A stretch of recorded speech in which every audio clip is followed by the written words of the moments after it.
On today's episode, we're going to be going back to the hoarding garage and picking out 3 furniture flips to flip for you, and these are great ones. They are all absolute trash, and we are going to turn them into some beautiful treasure. Let's go.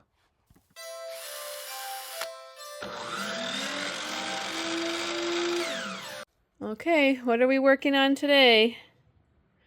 I feel like I'm gonna need some small items. I see a clock down here. Maybe I can get that out and take it to the booth. What else is there? Maybe that little pot. Maybe I can do something with these tassels. A basket, another shelf.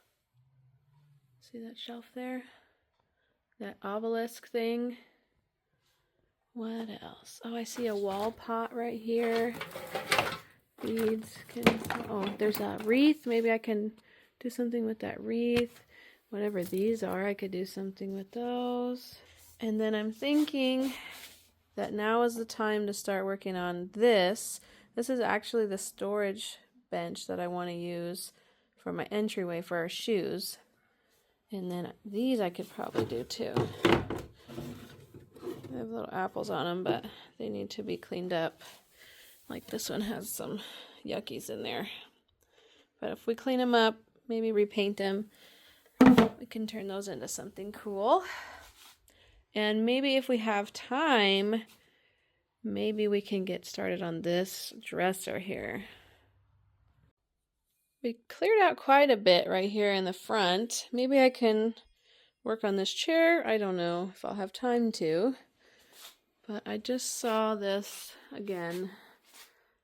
This little stool I think would be an easy project to do.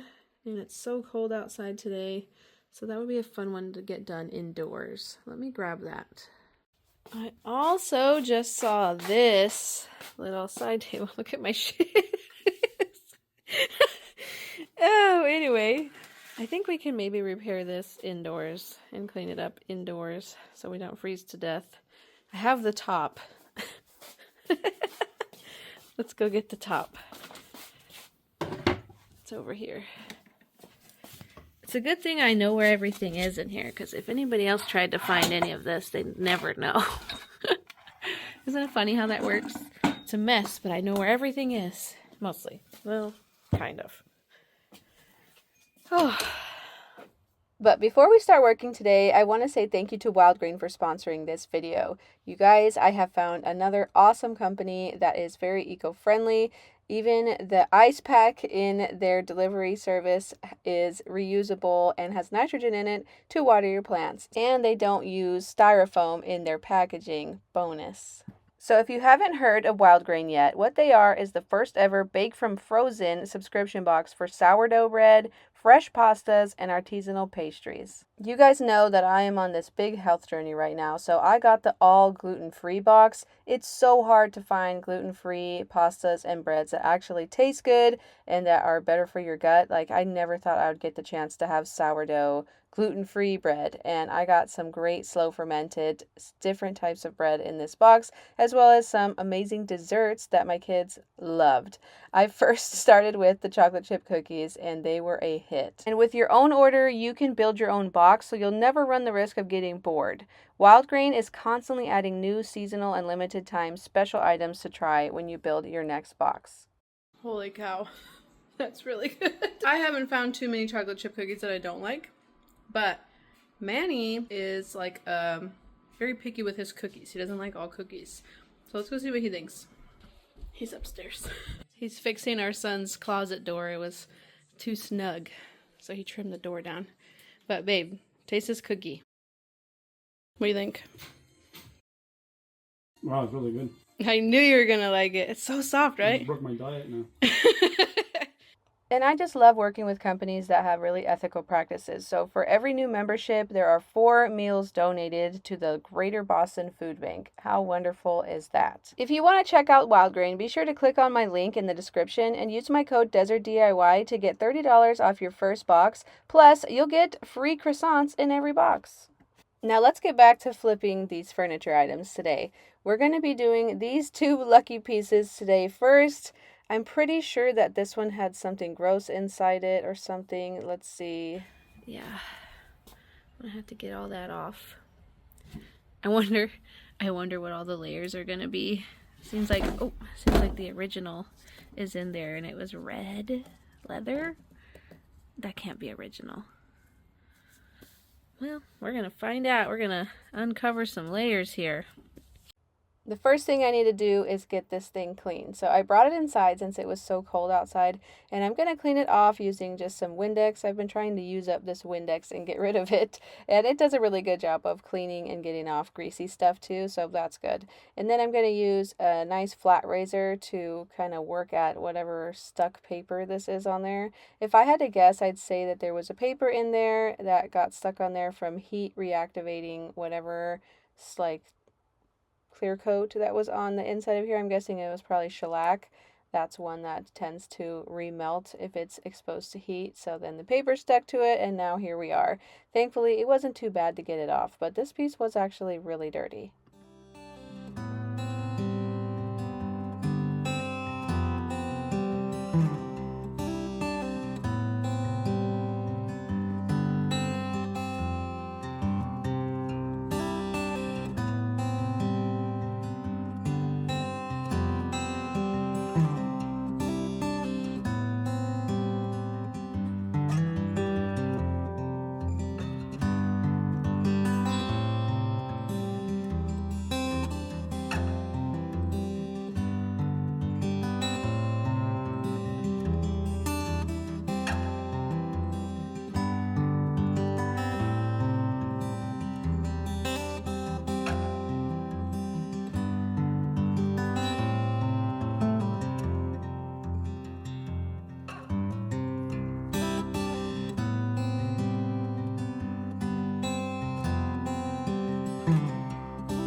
Now that it's nice and clean, I'm going to take a piece of sandpaper, it's 220 grit, and I'm just going to sand any part that looks like it is needing a little help, or if it had any kind of discolored scuff marks on there. A lot of times wood pieces like these will have white scuff marks on there from God only knows what, and this had a couple of spots where it was just a little bit rough on the wood. So the wood wasn't in too bad of condition actually, and I decided that I don't want to paint this and then I actually want to stain it. So we're going to be staining it with a gel stain in the color brown mahogany because I think that will match the original really well. And that is a hack that I like to do when refinishing things, is finding a stain very close to the original, and that way you don't have to sand everything back down to bare wood. You can just sand spots that are a little too rough and then go over the entire piece with the same color stain that it was originally, and you'll never know which areas that you repaired. It will look beautiful and have a nice consistent stain around the entire piece.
The stain turned out perfect, but now it's time to seal it. We're going to seal it with some shellac. Manny's going to spray the shellac on there.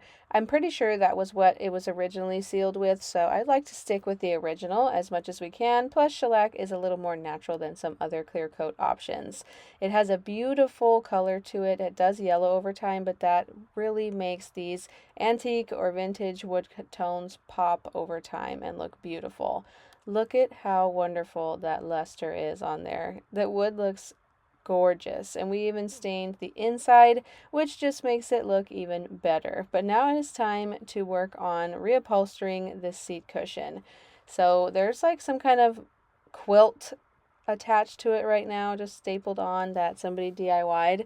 I love seeing people having DIY'd different fabrics on seats and cushions like these. I think it is so funny, and I love uncovering all the different layers. The original layer was this, I think it's a faux leather, which makes me think that this was probably from somewhere between the 50s and the 70s and not actually an antique. But the padding that was underneath the leather was in brand new condition because the leather sealed out any nasty stuff from getting into it, which is great. So we're going to reuse that. But before I can do any new upholstery on here, I need to get out all of these upholstery tacks as well as these staples.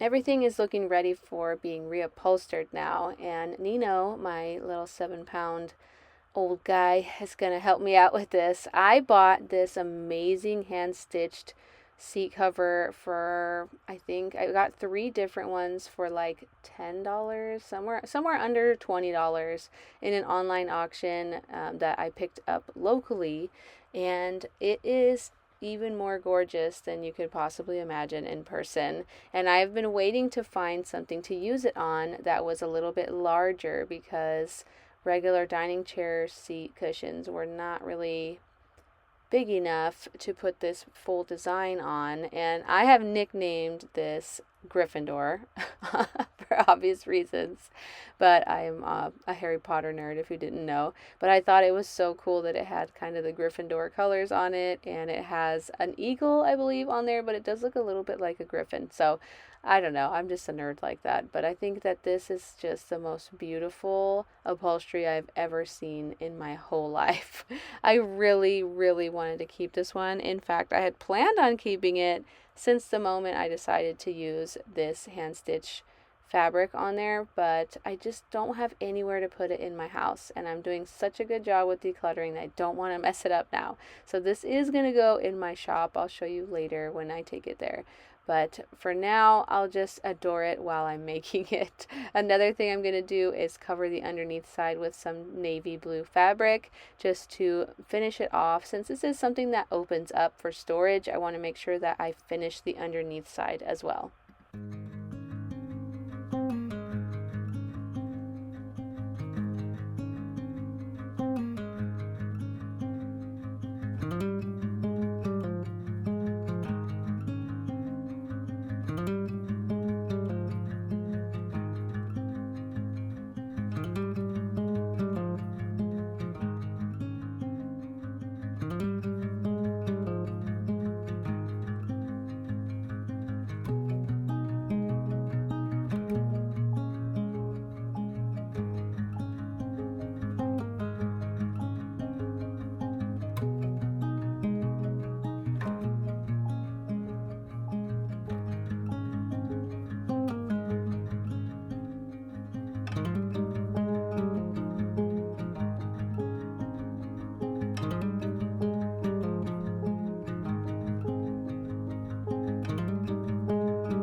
I took it to my shop and I actually priced it really high compared to what I normally do just because of how one of a kind this upholstery is. I priced it at $49.95. We'll see if it sells. The next thing that I'm going to be working on, or actually my husband Manny is going to be working on most of it, is this little side table. The top was broken off. We got it for free. And I had actually originally gotten it as a project for my oldest daughter because she likes to do some projects all by herself just to practice and learn. And she's a very creative mind. And it was a little too far gone for her skills. And so we had to have Dad come in and do all of the hard labor on it. As you can see in the background, this was one of the days that we got like 4 inches of snow here in Houston, Texas, which is just unheard of. But Manny doesn't mind the cold. He actually enjoys it because he gets really hot really easily when he's working. So the fact that he's working practically in a freezer makes him not sweat a lot, which he likes.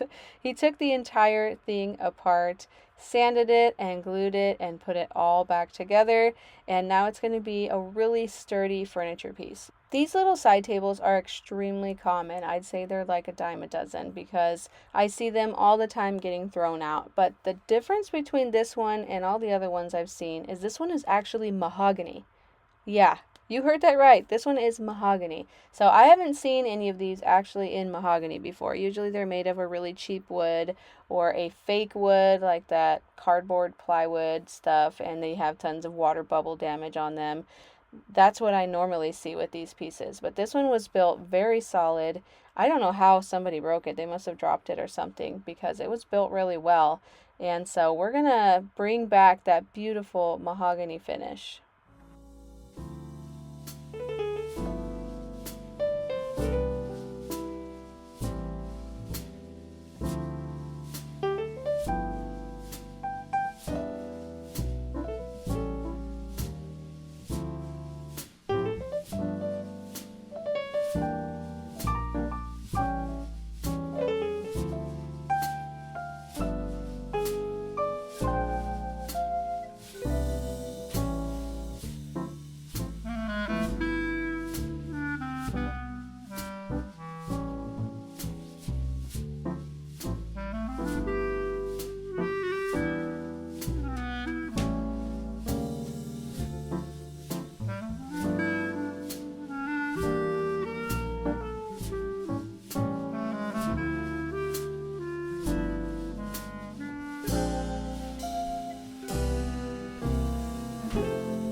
Once it was done, Manny brought it inside to cure the glue for a couple days because it was too cold for the glue to cure outside.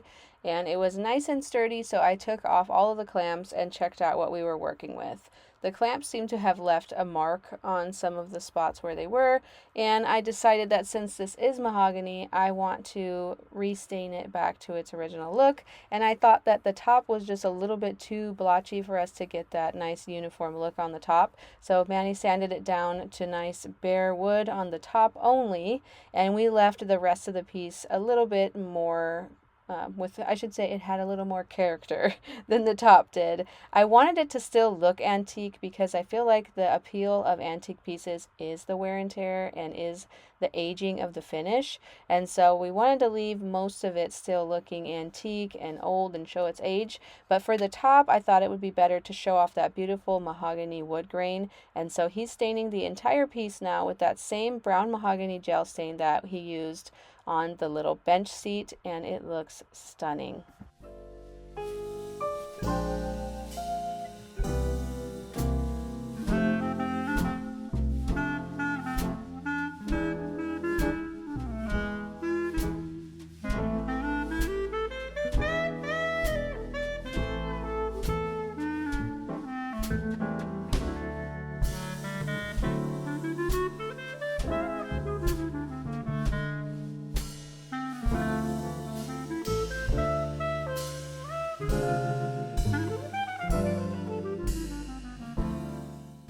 When I was first cleaning this piece, I did notice that it was sealed with shellac, and I am 100% sure that's what they used because shellac turns white when it's exposed to moisture, and when I was cleaning it, it did that. And so I wanted to make sure to use that same original clear coat on there that it would have had when it was first made, just to be a little more authentic to its maker, you know, whoever made this in the first place and the time period that it came from. But I would love to hear your guesses in the comment section about when you think this was made. So it's mahogany. It is built a little better than what the more vintage stuff was built. I would say vintage meaning like 60s, 70s. So I feel like it was maybe even earlier, maybe 40s, 50s. What do you think? When do you think this was made? It's so beautiful. These little tables are usually forgotten and just thrown to the side because they're so common, but this one does not give that look. This one is a standout piece. It is beautiful in quality, and the wood grain is beautiful. Look at this. And the shine that the shellac gave it just makes it look rich. What do you think of this piece? Look at how it turned out. What a beautiful trash to treasure. This one went straight to the booth as well, and I priced it at $39.95.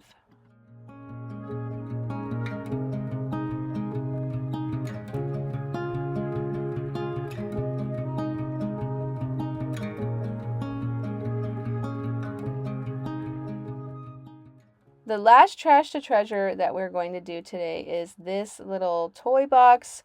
I'm pretty sure it was used as a toy box. It has two fake drawers on the front that are not actually drawers, and then it opens up on the top. It is made of that cardboard fake plywood, and I am ashamed to say that I spent about $15 on this off Facebook Marketplace.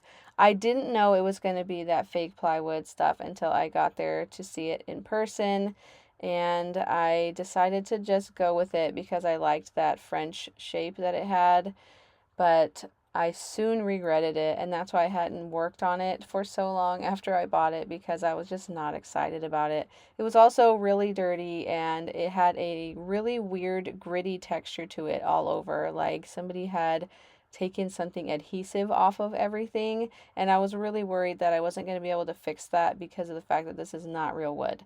So this piece of trash was definitely in need of a miracle, but something miraculous did happen. It turns out that these were just plastic little fake front pieces that were being held on by the handles. Look at that. Oh my gosh, it's a miracle. I don't have to sand this, and I couldn't have anyways. It's plastic. I had no idea that these were plastic, but you see that gritty texture that's all over it? I don't know what they did. Maybe they like sprayed something on there that left a texture. I don't know. But let's get this other one off of here, and then we can really see what we're working with.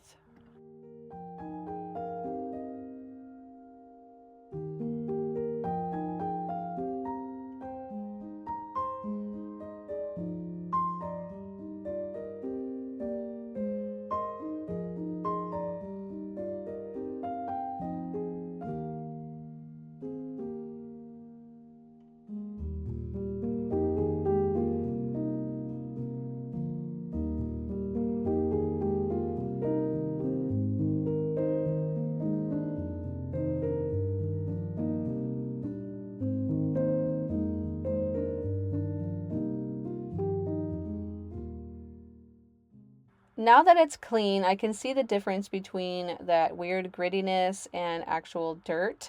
It had such a weird texture to it everywhere, like some kind of adhesive was on there or some kind of spray. I don't know what they did to this. I don't really want to know. But I sanded everything down to get it nice and smooth. I used 120 grit on this because it had a really shiny finish on there, having been that fake plywood stuff. So I wanted to make sure to really get a nice grip for my paint to stick to, and so I went down even lower than I normally would into a 120 grit sandpaper to really rough up the surface, because I knew that I was actually going to be painting with latex paint.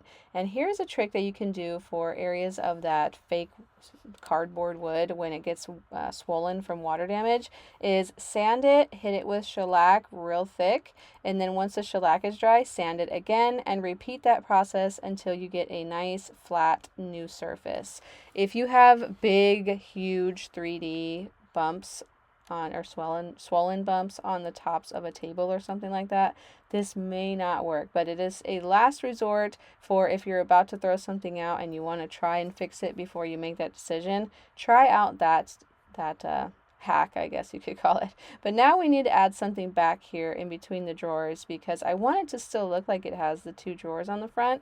But I didn't have any kind of texture or line or indentation between them. So I took this piece of trim that we had ripped out of our house when we were renovating and saved for later, apparently for this exact project. I never knew I was going to use it for this, but I'm glad I didn't have to spend any money because I'm already $15 into this when I should have paid $0 for it, considering the condition it was in and what it was made of. It was a piece of junk. But let's nail this on using some small tack nails so that they don't go all the way through. And then it will be time to start with the painting process. It had a gap here on the bottom and along the sides of the wood piece that I just put in. So I took some caulking like you would use indoors on drywall or windows, and I applied that to any of the areas that were kind of a little bit of a gap or a crack. And then I let that dry for a full day and painted it the next day.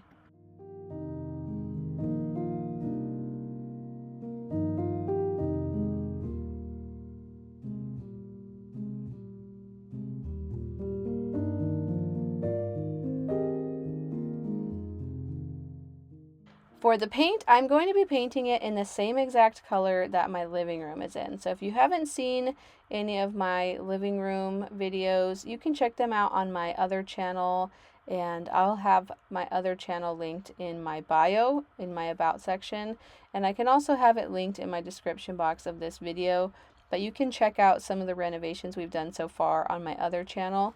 I haven't shown them here on this channel because we didn't record ourselves doing much of the renovation. We just kind of didn't have the time to do that.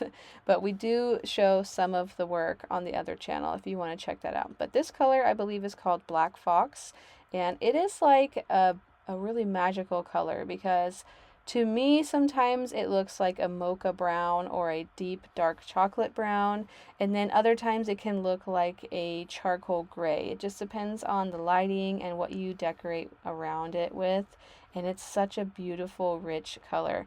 I thought that would look really good and also hide some dirt and things like that because this is going to be what I use to put our boots in, as well as our like outdoor toys that the kids play with, like our basketballs and things like that.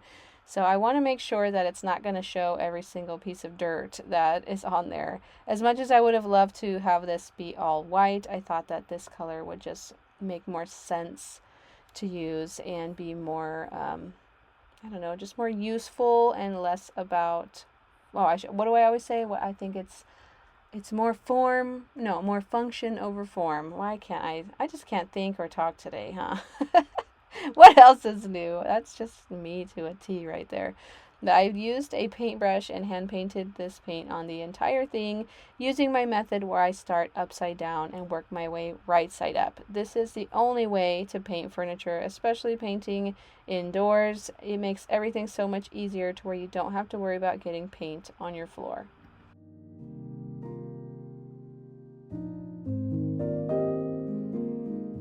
For the handles, I have some cast iron handles that I think would look great. They're going to match really well with the hooks that are in my mudroom where this is going. And I paid about a little under $3 for each one because I only buy them when the handles are on sale. And that is such a great price for this. So now I'm in this project for about $27. That's not that bad considering if I were to try and buy a toy box or an entryway storage bench, it would probably be $100 or $200 new, maybe even more depending on where you're shopping. But this matches our house. I already had the paint color, and now this is going to go well with all the paint color themes that I have going on.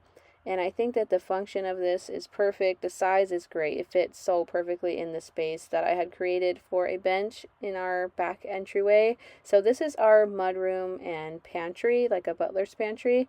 And look at how much storage that has, and I can put a lot more things in there. But I love how great this rich brownish gray color turned out. What do you think of this color? What do you think, Nino? Does it look good? Come here. What do you think, Nino? Does it look good, buddy? Does it look good? Did we do a good job? Does it look good? I'm pretty sure Nino doesn't care about how it looks. He's just waiting for me to give him a treat. He thinks anything I say means, do you want a treat? That's why he got so excited. He has been adjusting pretty well being an only dog now. Poor little Nino, after we lost our beautiful Piper. But he's enjoying all the extra attention, and I think that he's a great partner to have when I'm working on all these projects.